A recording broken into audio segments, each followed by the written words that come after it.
नमस्ते छात्र। पिछले वर्ग में हमने एक पाठ पढ़े थे। उस पाठ का नाम था नागरिकों के मूल अधिकार। हमारे संविधान में देश के सभी नागरिकों को कुछ अधिकार दिए गए हैं। इन अधिकार को मूल अधिकार कहते हैं। ये अधिकार में समता का अधिकार, स्वतंत्रता का अधिकार, इनके बारे में पिछले वर्ग में पढ़े थे। अब हम बाकी अधिकार के बारे में विस्तृत रूप में पढ़ लेंगे। धर्म स्वातंत्र्य का अधिकार। संविधान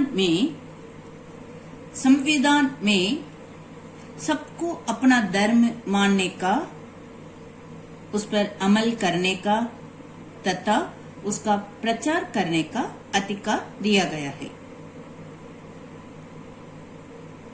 संविधान में सबको अपना धर्म मानने का, उस पर अमल करने का, उसका प्रचार करने का अधिकार दिया गया है। हमारा राज्य ऐसा राज्य है जो धर्म के आधार पर नहीं बना है। इसलिए यह धर्मनिरपेक्ष राज्य कहा जाता है। धर्मनिरपेक्ष इसका अर्थ है किसी भी धर्म का पक्ष न लेने वाला। इसलिए यह धर्मनिरपेक्ष राज्य कहा जाता है। धर्मनिरपेक्ष इसका अर्थ है किसी भी धर्म का पक्ष न लेने वाला। यह किसी धर्म के साथ पक्षपात नहीं करता। एक भी नियम है कि किसी सरकारी स्कूल में किसी धर्म की शिक्षा नहीं दी जाएगी। संस्कृति और शिक्षा संबंधी अधिकार। हमारे संविधान में सब लोगों को अपनी भाषा, लिपि या संस्कृति बनाए रखने का पूरा अधिकार दिया गया है। सब धर्मों के लोगों को अपने रुचि के अनुसार, धर्मों के लोगों को अपनी रुचि के अनुसार धार्मिक संस्थाएं बनाने और शिक्षा संस्थाएं स्थापित करने का समान अधिकार दिया है। सब धर्मों के लोगों को अपने रुचि के अनुसार धार्मिक संस्थाएं और शिक्षा संस्थाएं स्थापित करने का अधिकार, समान अधिकार दिया है। सरकार इस तरह के कामों में कभी रुकावट करते बाधा नहीं डाल सकती।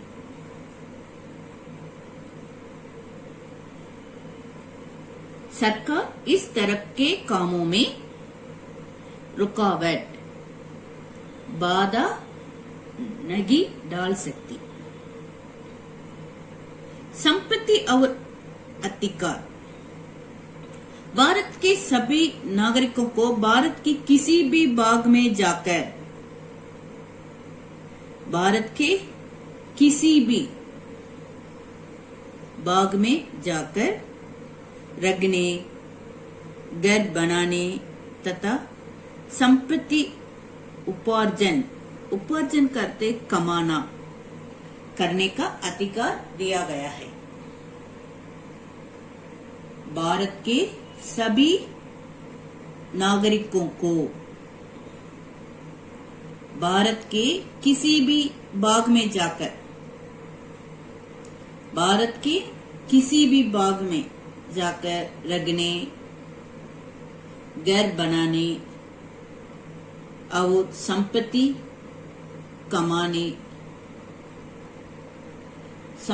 कमाने करने का अधिकार दिया गया है। संविधान में एक भी नियम रखा गया है कि सरकार किसी आदमी की संपत्ति नहीं ले सकती। सरकार गवर्नमेंट किसी आदमी की संपत्ति नहीं ले सकती और यदि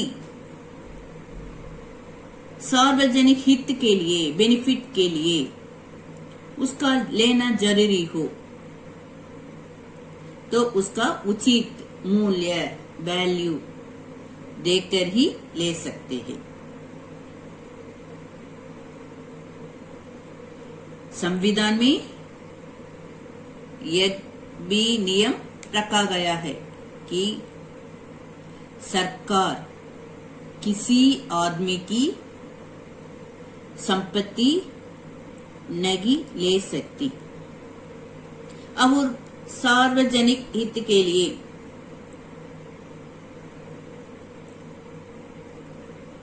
उसका लेना जरूरी हो, उस संपत्ति को लेना जरूरी हो, नेसेसरी हो, आवश्यकता हो तो उसका उचित मूल्य वैल्यू देकर ही ले सकते हैं। हकों की रक्षा का अधिकार।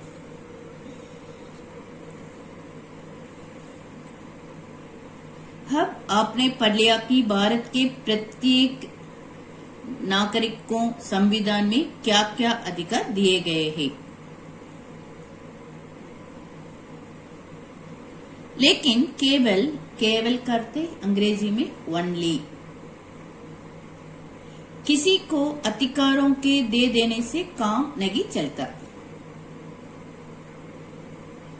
केवल अधिकारों को किसी को अधिकारों को दे देने से काम नहीं चलता। उन अधिकारों की रक्षा का प्रबंध होना चाहिए। उन अधिकारों की रक्षा का प्रबंध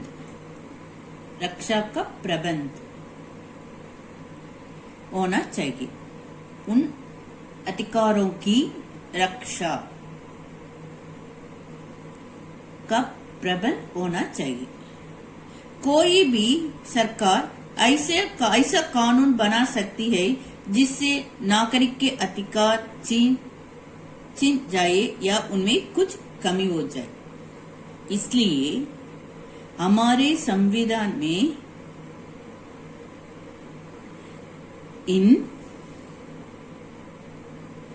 हमारे विधान में इन अधिकारों की रक्षा का भार देश के उच्चतम न्यायालय सुप्रीम कोर्ट को सौंपा गया है। वह न्यायालय सरकार की गलती को पकड़ सकता है। वह सरकार के कामों से जनता की रक्षा कर सकता है।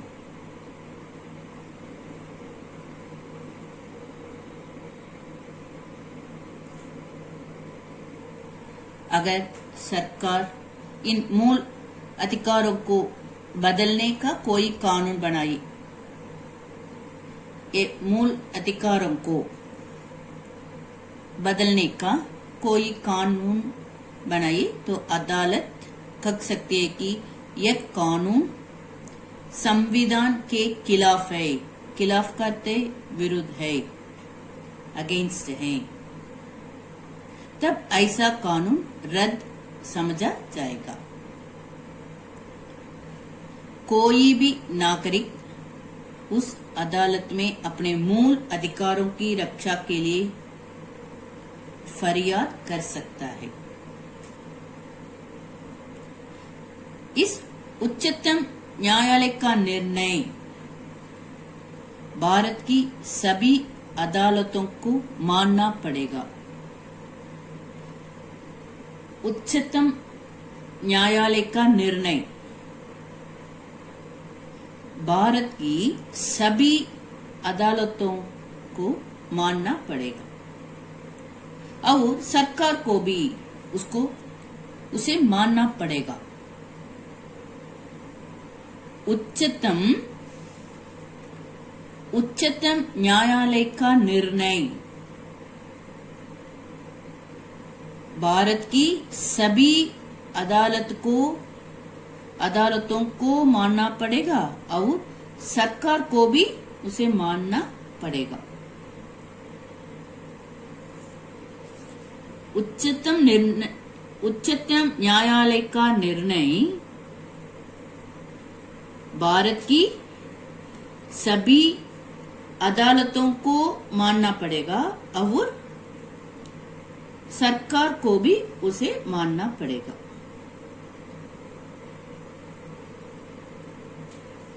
इसलिए एक अदालत जनता की अधिकारों की रक्षक और पहरेदार है, चौकीदार है।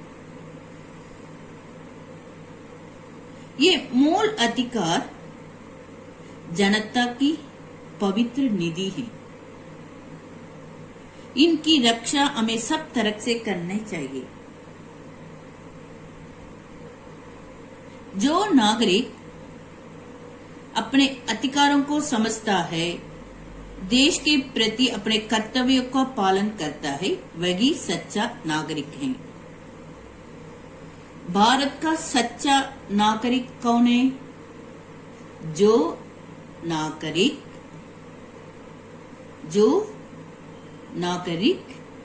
अपने,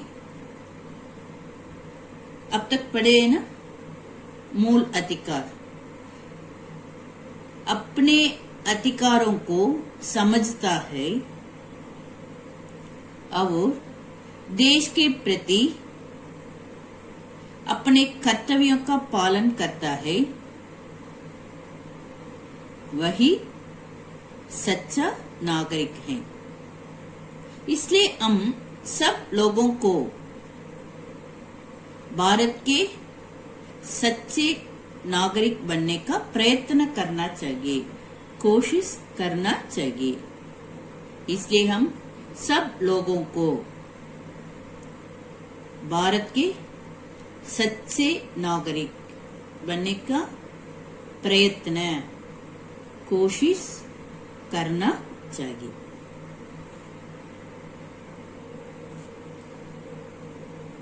गृह कार्य इधर 3 अनुच्छेद हैं। इन